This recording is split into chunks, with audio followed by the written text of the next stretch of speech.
Good morning, Cassians and other people, whoever is watching this out in the big wide world. I was going to set a new art project for today, and I want to think a little bit about journeys. We can't go on journeys at the moment because we're all stuck at home. So rather than thinking about what I can't do, I'm going to go and use my imagination and think about going on journeys. Obviously, if you're going to go on a journey, you need a route and a path to go there. And I'm thinking back to the part of the world I come from, which is in the Midlands. And you can go out into the nature and you can see beautiful fields and trees and farmland and things like that. And I love that, and I'm missing it at the moment. I'm also thinking about journeys I've made, for example, along the river, going from, say, Westminster Pier to Canary Wharf or to Greenwich. I thought about plane journeys I've been on, journeys into other lands and other places, and holidays I've been on.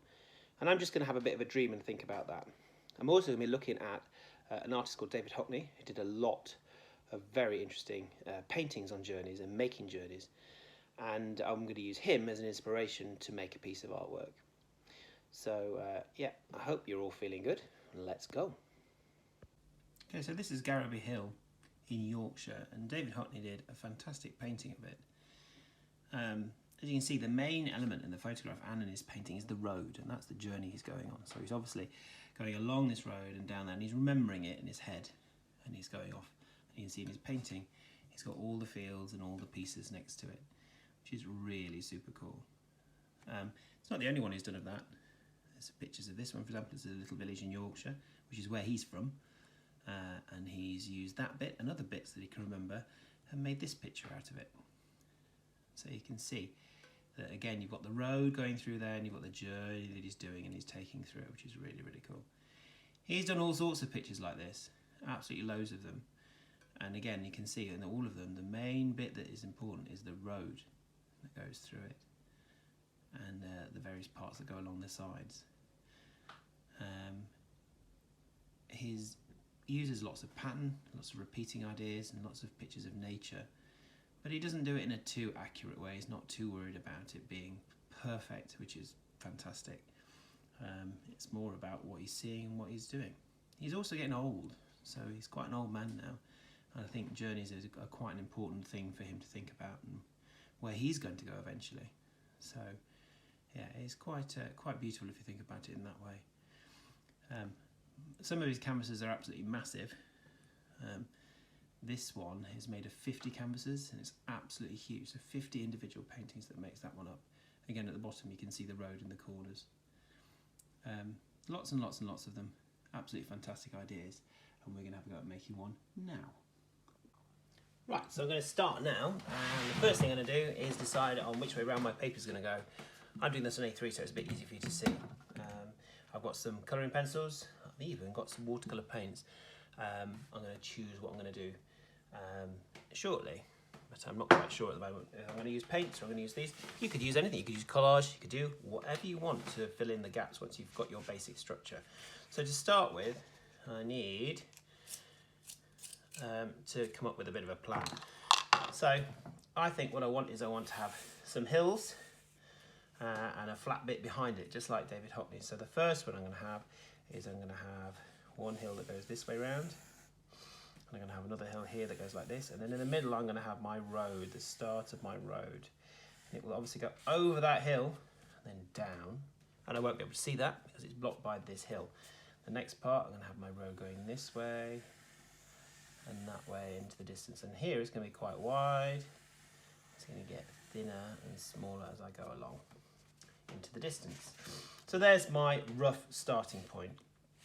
I've also on this side I'm going to start putting fields into it, so I'm going to start breaking this up into little fields and make that all sorts of different things. I'm going to do the same on this bit here. I'm also going to put some trees in here as well, so I want to put some trees in. I'm not going to do the whole trees yet, I'm just going to do some trunks. So I'm going to think about all those beautiful things in nature that I'm missing at the moment. Yeah, a little bit of a forest there in the background. Now, I'm nearly ready to add some colour. I think I'm going to put some more trees on this side as well. I'm going to have one big tree here I'm not pressing too hard on this because I don't want to press hard yet.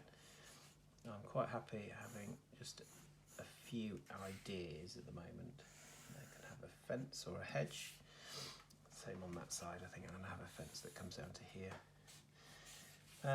Yeah, I'm sort of there. I've got the basic structure. I'll put some more fields into this part. And there we go. I'm going to start by filling in some of these fields and putting those colours in. And then the last thing I'm going to do is the road, because the road will be quite dark. So that will be my last part of my journey today. Yeah, I'm going to see what happens.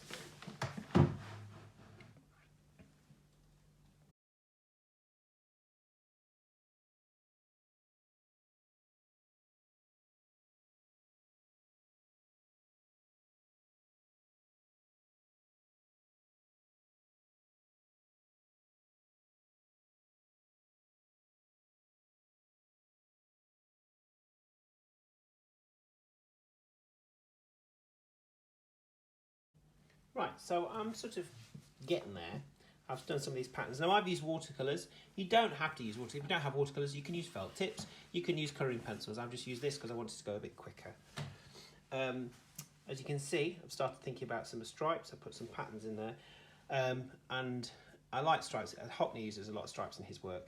And I'm concentrating more on using colours. I'm thinking about different colours. I'm really going to put some green with this red to see what that turns out with. But before I go any further, I'm going to put some trunks in here, so I've got some trees on this side, and just think a little bit about what I'm doing and what I'm using.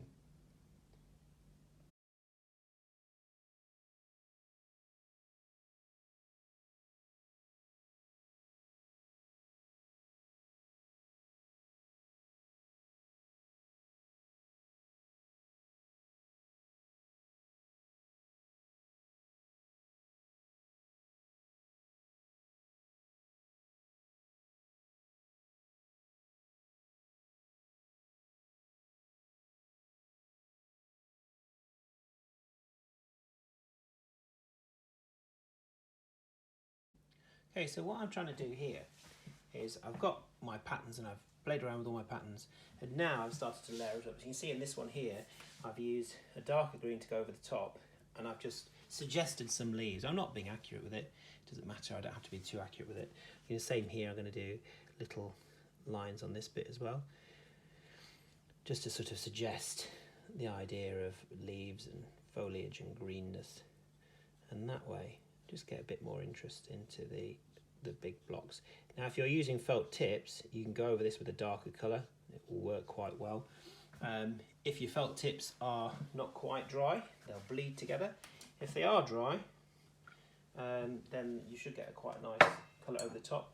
And with your, if you're using pencils, again, if you've got a darker colour or you press a bit harder, you can get all sorts of different variations in your texture.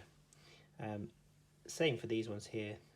This is now dry, so the orange sits quite beautifully on the top, whereas before with this one, because they were wet, they bled together, and I quite like that idea. Something you can do with if you've got watercolours or if you're using felt tips. I think I'm nearly ready now. I'm just going to wait for it to dry a little bit, and then I'm going to add in the road, so I've got my journey going through it.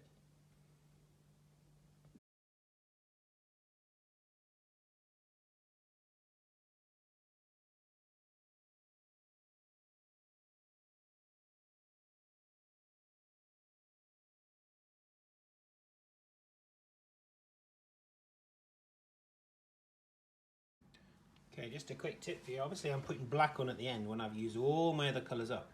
Black is a very powerful colour. Black is a colour that will dominate your painting if you're not careful. And you know, if you want that, that's great, but it can go quite dark. Same goes if you're using felt tips. If you're using felt tips, you use black. If it bleeds into the other ones, it's very hard, so it's always the best idea to start with the lighter colours first. Another thing I've done here to try and give the idea of depth, the illusion of depth, is I've put my white line in the middle, and the way I painted that was quite simple. I drew my dark line in where I was going on either side. Excuse me, I'll put that through there. And I left my white line in the middle like that. I left a white stripe all the way along it for as far as I could go. And then to give the illusion of depth, I've made the ones that are furthest away from me smaller, and the ones closer, I've made them longer. And that way it looks, or gives the idea that you are on your car, or in your car, and your white lines are disappearing away from you and getting smaller as they go into the distance. The other thing I've done to try and do that is I've used lighter colours like blues and stuff at the top, and that also gives the idea of depth, or the illusion of depth.